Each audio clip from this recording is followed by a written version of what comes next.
writer here at PatsPulpit.com, bringing you another episode of Deep Down the Middle with my co-host, Ryan Keiran. This is going to be a special day one of NFL free agency recap, little rapid fire, all the news and notes of everything going on. Ryan, how's it going, bud? Have you caught your breath yet?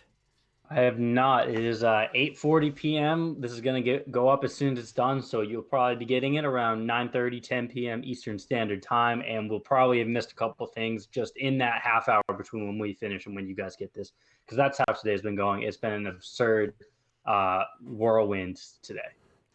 A welcome distraction, right? Unprecedented time, like unprecedented times. So much going on that is more important than everything we're going to be talking about today. But what a welcome respite for those of us who are able to let this consume us today. And even for some that we're busy doing other things that were far more important than sports and football, and missed out on some of these news and notes. We're going to get you all caught up right now. Ryan, as far as around the league goes, non-Patriots news, I'm going to kick it over to you. I just want you to rapid fire everything that we know of as of 8:41 Eastern Time right now. Go. Okay, so this, you said non-Patriots news. This includes Patriots news. I'm just going to rip through the list. This is everything that's happened today and in the past couple of days. Okay. The players approved the CBA. Devin McCourty came back to New England. Joe Tunney was tagged. Byron Jones, Shaq Lawson, Kyle Van Noy, and Eric Flowers were signed by the Miami Dolphins. Austin Hooper and Jack Conklin went to the Browns. Javon Hargrave went to the Eagles. David Johnson went to the Texans for DeAndre Hopkins, a second-round pick, and a pick swap. DeForest Buckner was traded to the Colts for a 13th overall pick from the 49ers. Eric Armstead was re-signed by the 49ers. Hayden Hurst went to the Atlanta Falcons from the Ravens for a second-round pick and a pick swap. Michael Brockers was signed by the Ravens. The Ravens also traded for Calais Campbell and sent a fifth-round pick to the Jaguars, which ended up being the fifth-round pick that they got in the pick swap with the Falcons. Graham Glasgow was signed by the Broncos. Halu Poli Vitae. Big V. Michael Kist. Big V. We need Michael Kist on the pod to read that name. He is the pro. Was signed by the Lions. Rick Wagner and Christian Kirksey, a couple guys who were cut before free agency, were signed by the Packers. James Bradbury went to the Giants. Jimmy Graham went to the Bears. Stephen Weatherly and Justin Burris went to the Panthers. David Onyemata was re-signed by the Saints. Wes Schweitzer was signed by Washington. Josh Norris was signed by Buffalo. That was a couple of days ago. Nick Kwiatkowski was signed by the Raiders from the Bears. The Titans extended or re-signed Ryan Tannehill and tagged Derrick Henry. Bud Dupree, Chris Jones, Anthony Harris, Dak Prescott, Justin Simmons, Leonard Williams, Shaq Barrett, Hunter Henry, and Yannick Ngakoue all got tagged. Justin McCourty had his option picked up by the Patriots. Matthew Slater was extended by the Patriots. Eric Murray was signed by the Texans. Dennis Kelly was re-signed by the Titans. Case Keenum was signed by the Browns. John Bostic was re-signed by Washington. Britton Colquitt was re-signed by the Vikings or extended by the Vikings. I still probably got his name wrong. Justin Pierre-Paul went back to Tampa Bay. Blake Jarwin was extended by the Cowboys. Ben Watson retired. Adam Butler got the second-round tender placed on him, and Jermaine Illuminor got the original round tender placed on him. All right, well, we're not going to ding you too bad. We got a couple of Jasons where there should have been Justins and Justins where there should have been Jasons, but no problem there. Really, that's it? Okay. That's it. So the biggest news surrounding the Patriots today, Joe Tunney receiving the franchise tag, $14 million and change. All of this has to. We've talked about it in previous episodes with how many balls were in the air with this CBA process, and that's what I'm going to talk to you just a little bit here on that and how it impacted, the Joe Tunney process, and then Ryan, we got to talk about this quarterback situation in New England. I don't know if you've heard of what's going on, but there are question marks apparently in New England regarding the quarterback situation. Okay, guys, the CBA, you all know it was up in the air. the players union extended it, put it to a vote, then extended the deadline, and it passed over the weekend. It was announced on Sunday morning.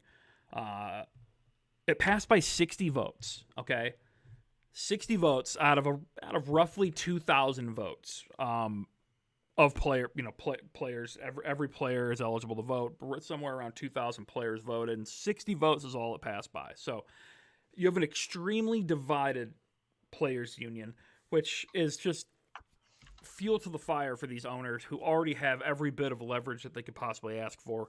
And because of that, a deal that is really pretty substandard it is being looked at now as everybody's looking on the bright side of it for the players. It's glass half full time for the players and their advocates, and we're going to lose sight over. It's not going to be talked about as much as it should be, but there are really, really, really impactful and just terrible clauses in this new CBA. Sure, there's going to be a little bit more money, up to 48% is the revenue bump, and that can increase to 48.8 with the TV deals and all these different clauses they have. But the major issues with this deal are there's no changes to the franchise tag rules, which will suppress top-end positional value for contracts. No real meaningful increase in the cash spending floor. All kinds of different things that I'm going to go into on a different episode, and we can break it down as it impacts and go over how that impacts the Patriots specifically. But there are it's all of the concessions ownership made in this deal are common sense things that business owners should just provide for their employees. And I know that's pretty left-wing snowflakey crap to a lot of you, but we're talking about we're not talking about a free market here. We're talking about the only place that the best professional football players on the planet can play is this league, realistically. Is this league, and you have to collectively bargain every single thing, and when there's just no leverage on the player side, the owners can sit here and steamroll their way to great deals like this. And yes, there are an increase in practice squads and active rosters and things like that for the players, sure, but in the long run, the minimum salary increases that are the shining. The biggest thing that ownership is saying, hey, look what we conceded here. Well, it's because the previous 10 years, minimum salaries haven't kept up with the salary cap. They've been at embarrassing low levels, particularly when you look at other sports. So, congratulations. You got back to normal and in an area where you could have increased. Just getting back to the bare minimum and the status quo is basically what we're seeing across the board in the CBA. So that's just what I wanted to talk about real quick. Now, another thing, and how we'll get into this Joe Tunney deal is the salary cap went up only by $10 million this year to $198, which came in lower, $2 to $5 million lower than anticipated, and that's because a lot of money is being shelled over to the benefit side of things for players. Again, part of that 48% of revenue for players, a lot of that goes into benefits as well. So this is how it's not as if the owners are sitting here paying, giving up 50% of their revenue and benefits and everything on top of that. No, they're running their businesses, but the deficiencies we're also seeing in some of the benefit categories, stuff like playoff pay, stuff like retired vets. And now there's a ton of cuts. And like I said, we'll talk about it later because I'm running long on this. But there are a lot of cuts to retirement benefits to guys that help build this league and that are suffering right now. And to rush the CBA through it kind of sucks. But a lower salary cap than we thought, that's not good news for the Patriots. But they came out and made a huge splash today in a way we really didn't think they would, considering their cap situation. Joe Tunney getting the franchise tag, $14 million and change. Ryan, what were your initial thoughts when you saw the news on Joe Tunney today? Okay, and also real quick, just more proof that this is going crazy. Since I just ran through that list, Marcus Mariota was signed by the Raiders. So um, we'll potentially get Wow. into that later, but back to Joe Tunney because we've got a lot to go over and we're already 10 minutes Real in. quick, any any Uh, any news on the money, even without the details? no, I don't think it's official yet. It's just the way that it's trending. We've gotten Mike Garofalo and Ian Rappaport tweets about it. So it looks like it's happening. No real details yet. I don't think it's officially official. Interesting. Okay, so Joe Tunney. First thought when he got tagged was that they were looking to trade him, probably recoup the second round pick that they gave up in the Mohamed Sanu trade, maybe get a little bit more if they can get the market going for him. But then they came out and said that they're looking forward to negotiating a long term deal with him. I know you have thoughts on this, and I'm going to let you speak on them more. But clearly, I think we had all written off Joe Tunney coming back, so this was a big surprise to probably everyone. I am here for it. I think that this has ramifications to something that we're going to talk about in a second. So I will just leave it there and let you kind of go into what your thoughts are on a potential extension for him here.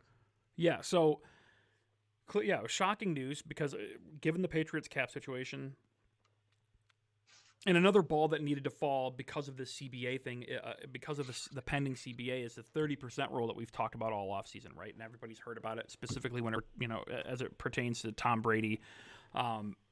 But being able to sign these long-term deals with that low first-year cap hit, without this new CBA, this wouldn't be possible. And I think without it, I don't think you see them franchise tagging Joe Tunney because of their cap situation this year.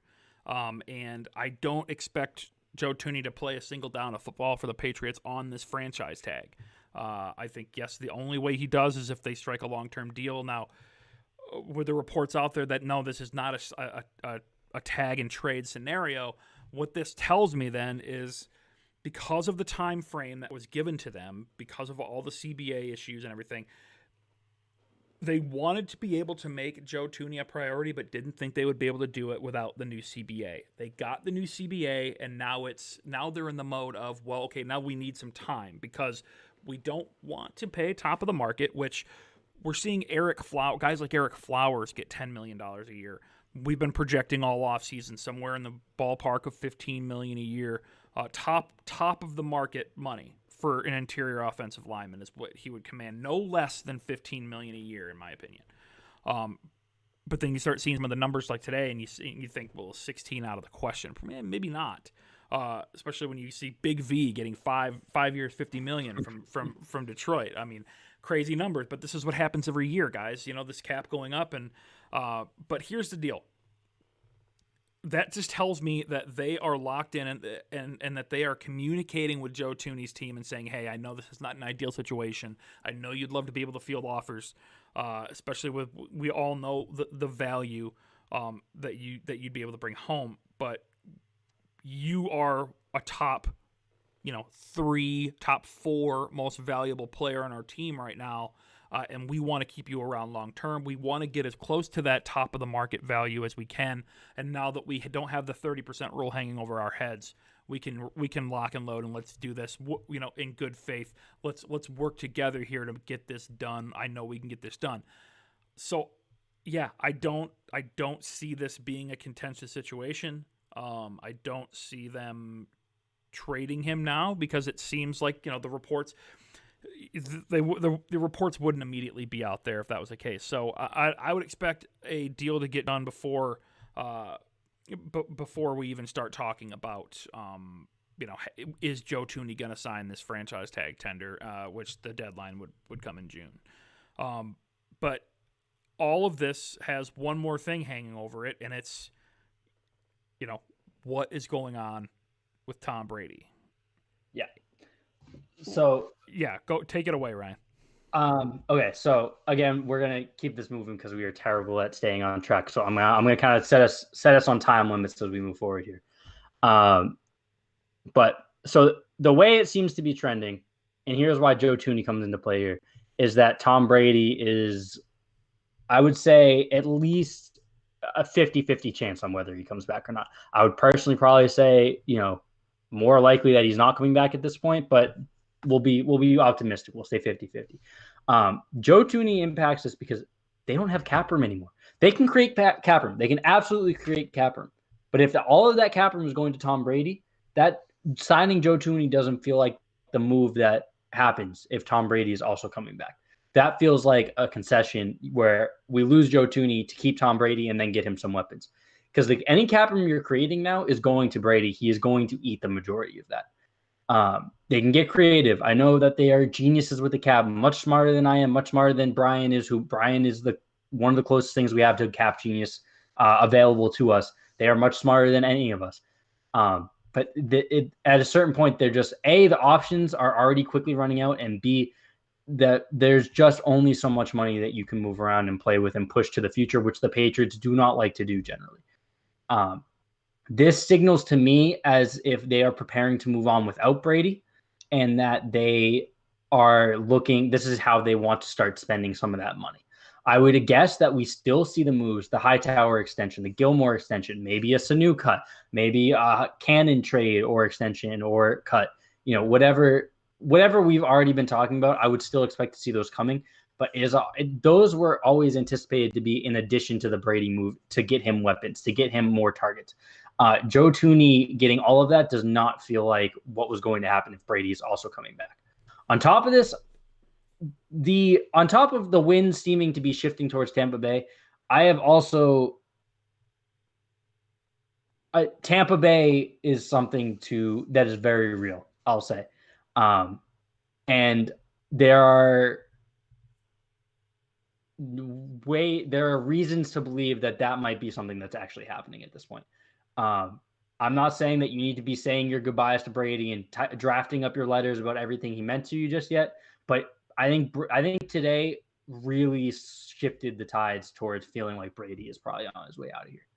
Well, hey, man, I would love to throw to Mike Evans, Chris Godwin, and O.J. Howard, too. I don't blame him at all. Wish him the best of luck if that's what happens, of course. Yeah, so, but my deal, so the deal is with the cap situation looking as it is right now, and again, there's so much that can happen. There is no free agent quarterback that makes financial sense in that sense. That just to add on there, bro, that's why I'm thinking right now. My thought process is that it's going to be Stidham and a rookie. Right. So that's the only thing that makes that as we look at the situation through the vacuum right now. But I mean, there are so many balls in the air still. Mm-hmm. We're going to see an extension of we're going to see some cap movement with, like you said, Gilmore and Hightower. But you're not going to get enough relief. You're not going to get a workable contract with a guy like a Jameis Winston or a Teddy Bridgewater. Or those aren't going to be financially viable moves. No. If Tom does go elsewhere, and so that it begs the question: what would Tom be willing to do, sell on a salary cap basis? Nobody knows. And to hear the language Mike Reese used today, which Mike Reese doesn't rattle cages. He doesn't mm-hmm. he doesn't use that stern language. He's about as by the book, strict facts reporter as there is in the game, and to hear him really to hear him throw out what is technically speculation, but when we hear it from his mouth, it sounds like it's from the Word of God, because it's Mike Reese. That he's not sure if Tom he's not sure where Tom's head's at with this. I don't have the exact quote right in front of me, but it's not stuff you hear from Mike Reese a lot. So, I mean, this Joe Tunney franchise tag situation has all these ripple effects with the Patriots cap right now, taking up just over $14 million. Miguel Benzon at Pats Cap on Twitter, the Pats Cap guru, has them currently at just over $5 million in cap space, and that's including the $13.5 million dead cap hit for Tom Brady. But does not include Devin McCourty. It does not include Devin McCourty because which with the money McCourty got really probably means that they're at zero or a little negative. They don't have much. And you have to remember also somewhere in the ballpark of $6 to $7-8 million for in-season expenditures. I mean, they have got a lot of work to do to trim down this balance sheet. And They're starting to see guys, go get the bag elsewhere. We talked in your rapid fire. Kyle Van Noy, 4 years, $51 million from Brian Flores and the Dolphins down in Miami. Good for KVN. Glad to see the guy get the bag. That's awesome. Jamie Collins receiving an offer reportedly from New Orleans. It's not expected for him to be back. There's just a ton of stuff, a ton of rumors out there. And you gotta fill the roster eventually, and if you don't have the cash, you better draft well. So 2020 is going to be the year of Chase Winovich, my friends. Okay, Brian, here's what we're going to do here because we are already 20 minutes in. Yep. I am going to list some signings. We'll start with Patriots and then we'll go broad. I want you to give me just a grade, okay? Just, A to F scale, give me a grade. There's a couple that we'll go further into. I'll prompt you for those. And this is without contract details. This is like... Yeah, so some of these we'll have details for. We can touch on them if we have them. Some of them we don't. But just on the face value. Yep. Okay? All right, so Devin McCourty back to New England, 2 years, $23 million. B+. B+. Okay. Probably my favorite Patriots player of my lifetime. Am I talking as a Patriots fan, or am I talking about like the quality of the deal and what it means to that team that's receiving that player? A+ because he's old. Patriots fan, A- as a deal because it's a 2-year deal and he was still playing at a high level last year. That's true, but he's old. That's a lot of money. He's old, but fair. Okay, that's why I went B+. Maybe I'm being a little harsh, but all right, we're moving on. Okay. Jason McCourty had his option picked up by the Patriots. I believe it was $5 million for the year. 5.5, I believe it is. B. Yeah, they've got the depth that they could have let him go. It also probably legitimately helped him bringing Devin McCourty back. Right. And it's cheap depth. He's probably worth more than that on the open market. As a package, maybe I can go A- as a McCourty package. Yeah, you're talking if like one led to the other. Right, you're talking like $8 million a year on average for the two of them. So I'd be good with that. Yeah, probably $8.5 million. All right, Matthew Slater extension. I'm gonna be honest, I forget the numbers there. It's not much. It's like 2.5. Yeah, it's the 2.5 ballpark a year. It was basically the same deal he got last time. It's lock Matt Slater in every year for this kind of deal. Yeah. Right. A-. Him and Justin Bethel are going to be nasty this year. Right. Okay.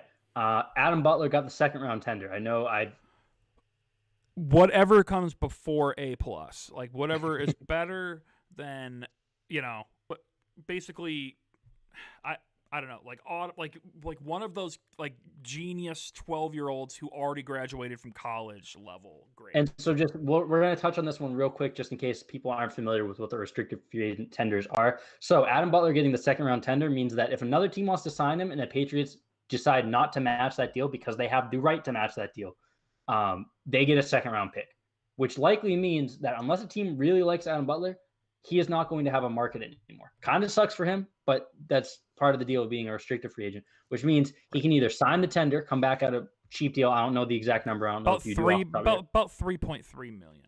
Steal for Adam Butler. Or they can sign him, or because they are probably his only market, he can come here and look for a longer-term deal that will probably be a reasonable number as well. So they're either getting much better compensation for Adam Butler than they would if they traded him, or they're getting him on a reasonable deal, whether it's 1 year or multi-year. I think it's also a really, really good chance he receives an offer sheet somewhere. Right, and then you can match. He was really good. Right, and you can match if you want, or you get a second round pick, which they don't currently have. So it's honestly a win-win because they have the depth to lose Adam Butler, but he's also a really good player who makes your team better. This is what happens when you have quality scouting and pro personnel development, right? Right. When you find these diamonds in the rough and you find these role guys that consistently churn out production and are attractive to the other teams, you end up with resources. So that's you're putting yourself in pole position for negotiating with him. You are giving yourself the chance to match anything that he receives, and you are giving yourself the ability to say, we're not going above this, and if not, we will take this more than fair compensation for him. Thank you, Adam Butler. Good luck with your next team. Great move. Jermaine Illuminor, original round tender, which is the same thing, but it applies to day 3 picks, basically.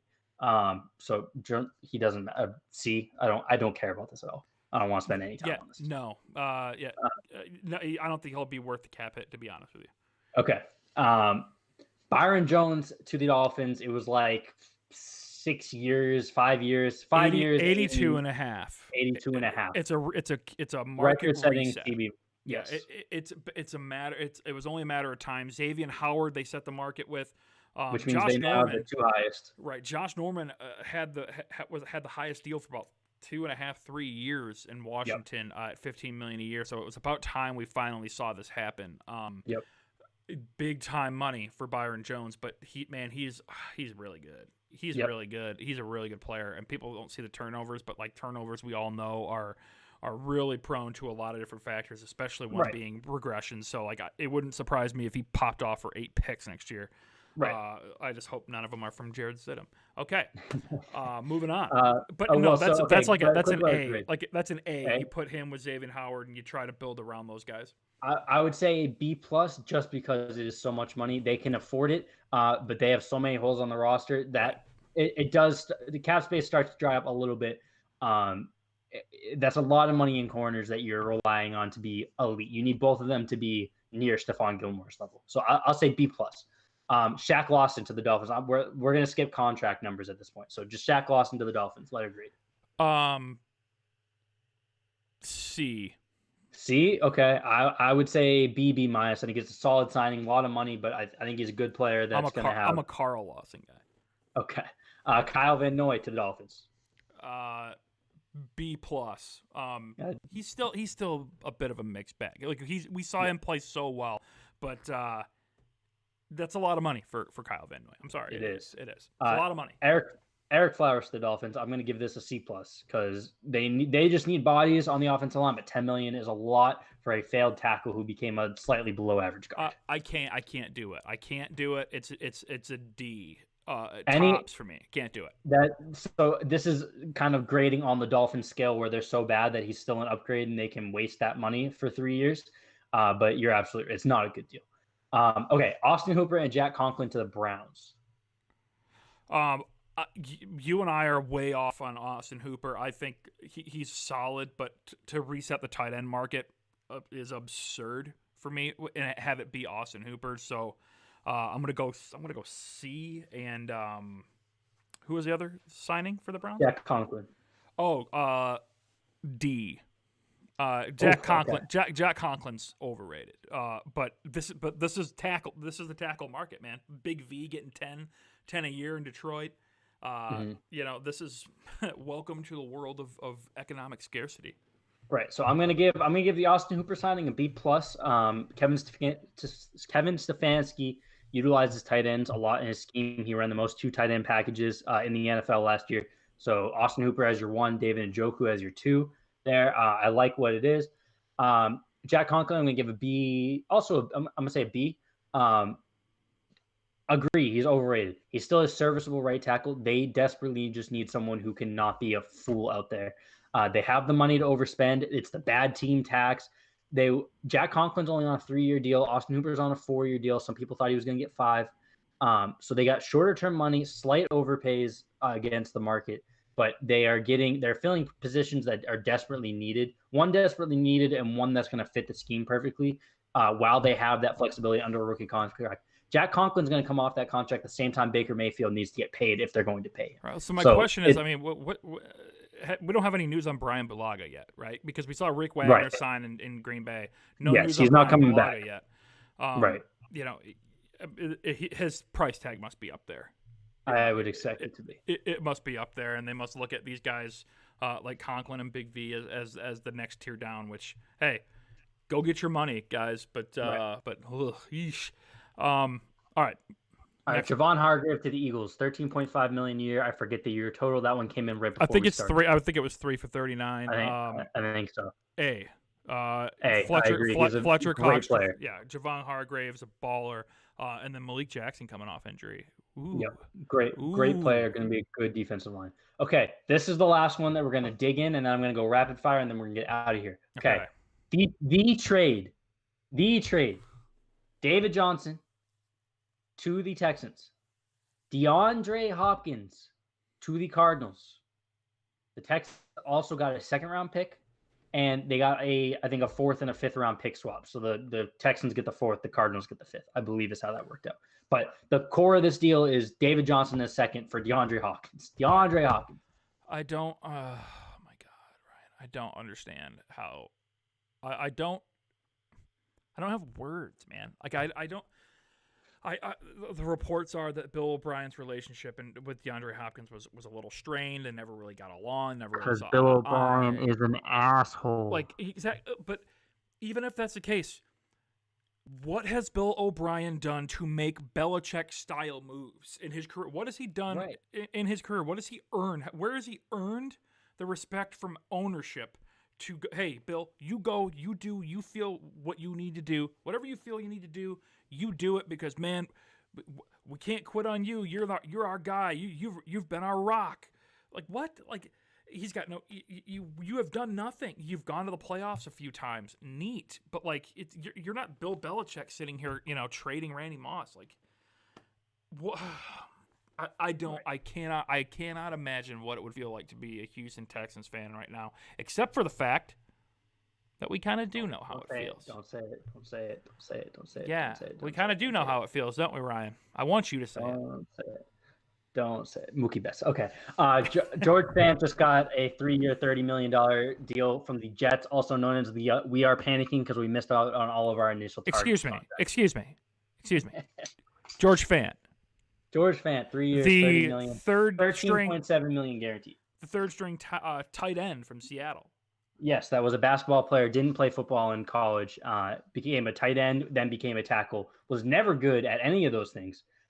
3 years, $30 million to the Jets. LOL Jets. Okay, we're gonna move on because that is not worth our time. I love the Jets. Okay, this is the biggest A+ in the history of A+ for the Arizona Cardinals. This is the biggest F- in the history of F- for the Houston Texans. Yeah, this is a joke. DeAndre Hopkins is going to be so much fun in Arizona. I still hope they target a wide receiver early. It probably doesn't make sense to go one at 8 anymore. They're probably going to go offensive tackle there now. And they don't have a second-round pick, so it looks like the dreams of like one of those top-level wide receivers is going to be ruined. But DeAndre Hopkins, Christian Kirk, probably a late day 2, early day 3 rookie. Still a very fun group. Plus Andy Isabella. Very fun. You find a way to trade back and then take like a KJ Hamler or something. Or you like just that. go all the way in with the 4 wide receiver sets and you sign Amari Cooper. Draft Ruggs. Just so okay. Yeah. So obnoxious. We got to move on because we are really running along here. We're already at 35 minutes. Okay. DeForest Buckner to the Colts for the 13th overall pick. Grade this from the Colts side for me. Yeah. I hate giving up resources to then sign a top deal. I just can't stand it. So for that I go C. They get a great player, but DeForest Buckner is a star. 21 a year is the reported APY. That's hefty. Very hefty, especially when you give up your 13th overall pick for him. Yes, Colts fans have been begging the Chris Ballard to use the cap space, and he did it, but he gave up his 13th overall pick to do it, which they were also hoping would maybe be their QB of the future. Right, so you get from San Fran's perspective, you get Eric Armstead at a deal that is cheaper than Trey Flowers' deal that he signed against a cap that was $10 million less last year. Yep. I believe the reported totals are 5 for 85. So you're looking at Eric Armstead at a quote unquote cheap deal plus a first round pick. Then compared to DeForest Buckner at $21 million, I don't mind it from San Fran's perspective. To be honest, I would say I'm gonna give the Colts a C+ just because DeForest Buckner is a difference maker on the defensive line, which they needed. Yeah. But he's better than Jadeveon Clowney. You could have signed Jadeveon Clowney to the same deal and kept your 13th overall pick. And maybe they still do sign Jadeveon Clowney. They just go all in on the DL. They have the cap space to do that if they want to, but they sure do. It's just the asset management here isn't completely ideal. Despite how good DeForest Buckner is. C+ for the Colts, B+ for the 49ers because it still makes them worse, but they're getting a high first round pick now. Right. Eric Armstead back. We just touched on that. We'll skip through it. We're gonna skip past Hayden Hurst to the Falcons. Let's just group everything the Ravens have done. That trade. Michael Brocker signing, Calais Campbell signing, A++++++. Yeah, like gross. Yeah, they mean business, man, and with the they don't want Derrick Henry running all over them again. Franchise tagging Matt Judon as well. Matt Judon is one of my crushes. I love me some Matt Judon. Yes, Grand Valley State in the house. What's up? Yep. So Calais Campbell's one of my favorite dudes. Yeah, in the he's NFL. great. He's awesome. He's Love awesome. He's super cool and super good. Okay. And completely fits that scheme. Yes. Oh my Yeah, God. if he was drafted by the Ravens, we'd be talking about him like not Ed Reed, Ray Lewis, but like Terrell Suggs, except a good person and not Terrell Suggs. Okay, Graham Glasgow to the Broncos. B+. Graham Glasgow's a good player in Detroit. Good player, Detroit underrated. really, Lions were upset to lose him. Like, And then I'm just gonna spin this right into the next one. Halupuli Vaitai, 5 years, $50 million to the Lions. In F. Probably the worst deal of the day. That George Fant one coming in maybe rivals it. Again, guys, not this is all worst signing of the day. Worst signing of the day. That details. Texans trade was the worst deal of the day. Right. If it comes out to be like realistically, it's a 2-year, $12 million contract with a bunch of backload. It's still a freaking F, man. It's still an F because you didn't sign Graham Glasgow, a guy who was in house, and you could have given him the bag. And instead, you're sitting there giving away the bag to Big V. Who has been we've seen him have some rough stretches in Philly. Brutal guys. Okay, we're going to skip over the Packers signings. James Bradberry to the Giants. B-. Yeah. Paying up for not elite corners doesn't typically work out well. This is probably a situation where it does work out at least okay. He's a good young player who is experience with the general manager at least. They just took a cornerback in the first round, DeAndre Baker. He was very bad. Yeah, he was very bad. So this feels like compensating for already a sunk asset. I know, obviously 2 to 3 corners are on the field at a time. I understand, but this feels like this is how help me out with man's name in New York. Dave Gettleman. Yeah, thank you. This is how Dave Gettleman works. He sees something work, he tries to replicate it, it doesn't work, and then he compensates for that mistake. Well, That's kind of been his path. Well, the real mistake they made today was franchise tagging Leonard Williams. Yeah, that was not a great move. I don't. It's hilarious to me. It's just hilarious to me. And I were big Leonard guys, but no. I'm going to give Bradberry a B because he is young. He is a good corner. He will improve their team. The contract wasn't outrageous. It wasn't like rivaling what Byron Jones got. But this is Dave Gettleman drafted Christian McCaffrey. It worked out, so then he went and drafted Saquon Barkley. That's his process. He just sees what just recently worked for him, and then he just tries to do it again. So now he's trying to sign corners. Dave Gettleman is me at the grocery store. Just when something is put on an end cap and is put in a fancy presentation, like, hey, we have a special on these awesome products at the end of this aisle that's not on a shelf. It's just right in front of me as I turn a corner. I'll probably buy it. And that's right. I feel like that's Dave Gettleman with. And Bomani Jones made a good point on Twitter today. He's talking about how it's really hard not to notice how James Bradberry was the guy that made Dave Gettleman rescind the franchise tag on Josh Norman. Right. They wanted to go younger at the position, and they believed that they didn't need to pay the cornerback. And now they tried to go younger at the position. It didn't work out. So he said, I need to pay the cornerback. This guy worked out for me last time. I'm just going to go grab him. Like he's an old school MLB general manager / scout. It's the same thing. That's Dave Gettleman. Okay, moving on. Too much time on the Giants here. Nick Kwiatkowski to the Raiders. I just want to touch on this for 2 seconds because Nick Kwiatkowski is a very underrated player. 3 years, $24 million to the Raiders, who have cap space and need just anybody on defense. I like this move a lot. I don't want to call it underrated because he got a good deal here, or under the radar because he got a good deal here. But that's a good player that's going to improve the team. They should probably still go sign like Corey Littleton. Well, I know they brought in Christian Kirksey, so they worked him out. So they clearly liked Kwiatkowski, but you're right. He's a quality player. Nice to see him getting a little chunk of change as well. Yeah. And then we'll finish it with just quick thoughts on the Tannehill deal. I think for us and how it impacts life as a Patriots guy, it takes another team off the market, right? With Mariota going reportedly to Oakland or to Las Vegas, excuse me, and then Tannehill getting the bag in Tennessee, which again we talk about it every year. People freak out about the totals. He's just the next guy in line to get a deal.